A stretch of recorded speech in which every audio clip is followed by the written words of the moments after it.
everybody. I'm Pastor A.J. Houseman, and welcome to Shit They Don't Tell You on Sunday, a podcast to dig deeper into aspects of the Bible that get glossed over or totally ignored in most preaching.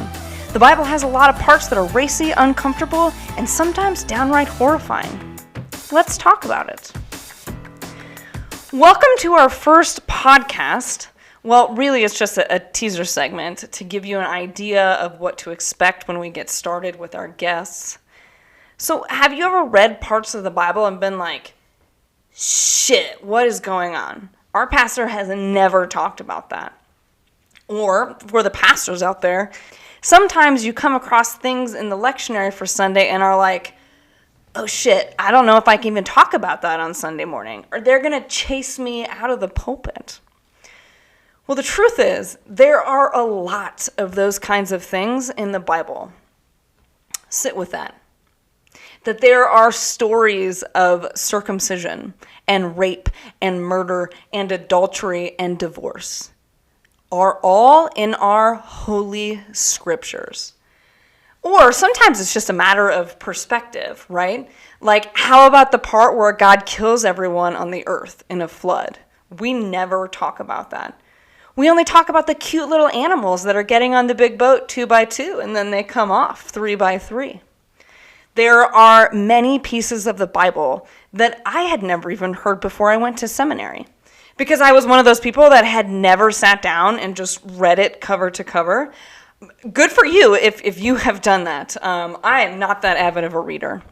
And to be honest, I'm glad that I didn't. I imagine coming across some of these things and not being able to make any logical sense of it, or have no way to reconcile it with messages that I did learn in Sunday school or confirmation or at church camp. And maybe you're someone that's sitting in that boat too. And so I've been wondering for quite a while now, do we cheapen our faith or our scriptures by not talking about it? So let's talk about it. We profess our faith and the inerrancy of Scripture, meaning error-free, in all of Scripture. So let's talk about and wrestle with those uncomfortable parts. My hope is that we can strengthen our faith in a deep and authentic way by embracing and talking about these pieces and how they fit into the grander story and message of God's redeeming love to all of creation. So each week we're going to have a guest, and it'll be someone like a pastor, a priest, a deacon, a professor, some seminary students, or some other people that have a Bible education, and to have them join us in conversation mostly about the Sunday's readings, upcoming Sunday's readings for churches that follow the Revised Common Lectionary. We probably will deviate from that time to time to take a look at things that aren't included in the lectionary. And there are a lot of things that are not included in the lectionary. And for those of you who may not know what the Revised Common Lectionary is, it is a 3-year cycle of Sunday and daily readings from the Bible that go with our church calendar of the festivals and the holy days, and it has a certain flow throughout the year of all the readings. There's one reading from the Old Testament, a psalm reading, and one reading from the New Testament, and a gospel reading every single Sunday. And so Vatican II, which was the Council of Catholic Cardinals that was convened by Pope John the 23rd in 1962 and ended in 1965, this council was to address the needs of the modern world's faith, which made some shifts, like allowing Mass to be conducted in common languages and not just in Latin. And prior to Vatican II, churches participated in readings on Bible readings on Sunday narratively, which just means that they read it, in chronological order. Or individual churches or individual denominations would have their own structure of how they would do readings on Sunday morning. Generally, there was always some kind of structure to what Sundays look like. And this dates all the way back to Moses. They always had a flow to it. But with Vatican II, the Roman Catholic Church created the lectionary for Mass in 1969. And then Protestants, of course, piggyback off of that and made the Common Lectionary in 1983, and then revised it to our current lectionary, the Revised Common Lectionary, in 1992. And if you're wondering if your church follows the Revised Common Lectionary, you should ask. Many mainline Christian denominations in the United States and around the world do follow this lectionary. Generally, if you have a system where you got the Old Testament, a Psalm reading, the New Testament reading, and then a Gospel reading, most likely you are following that, but not necessarily.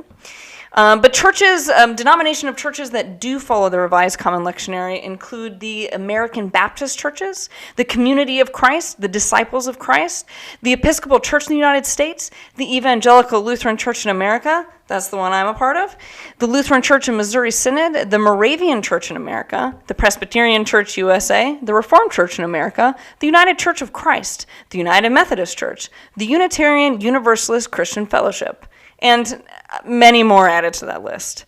And if you are a Roman Catholic listener, your lectionary is similar to the Revised Common Lectionary, but it deviates in some places where feasts that Protestants maybe don't celebrate, or where our scriptural canons vary.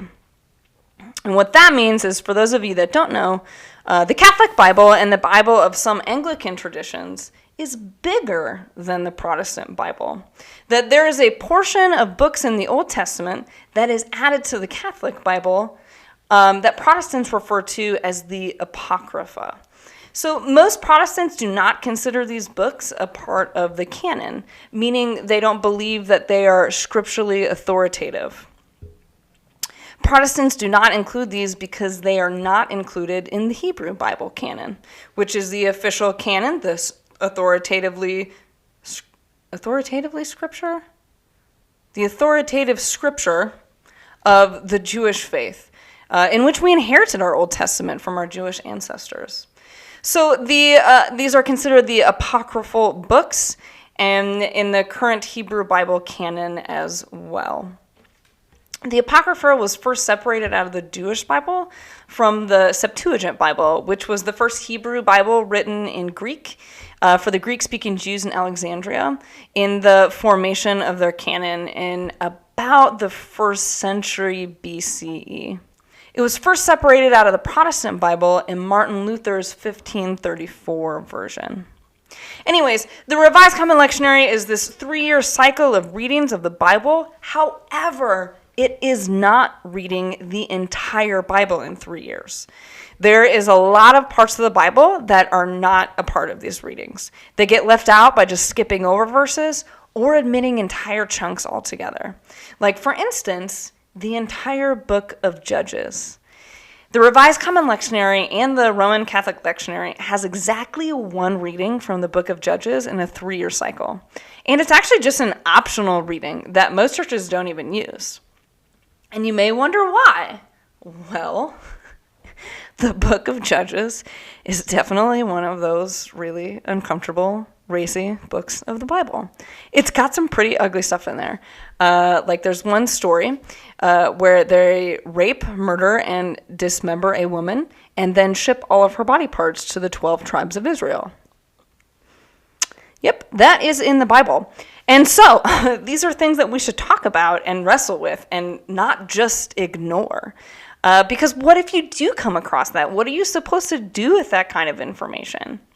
So, in the upcoming weeks, we're going to wrestle with this kind of thing. We're going to dig deeper into the background of the biblical characters and what their histories mean and what their actions mean that we read about. All right, well, that is it for our intro to Shit They Don't Tell You on Sunday. We will get started with our first episode on Tuesday, April 6th, and we'll dive into the whole Doubting Thomas debacle. Look for an announcement coming soon with our guest for that week. Also, share this podcast with friends and family that you think would like to journey with us, and like us on Facebook to get notifications of new episodes at facebook.com/Shit They Don't Tell You on Sunday. Take care, y'all.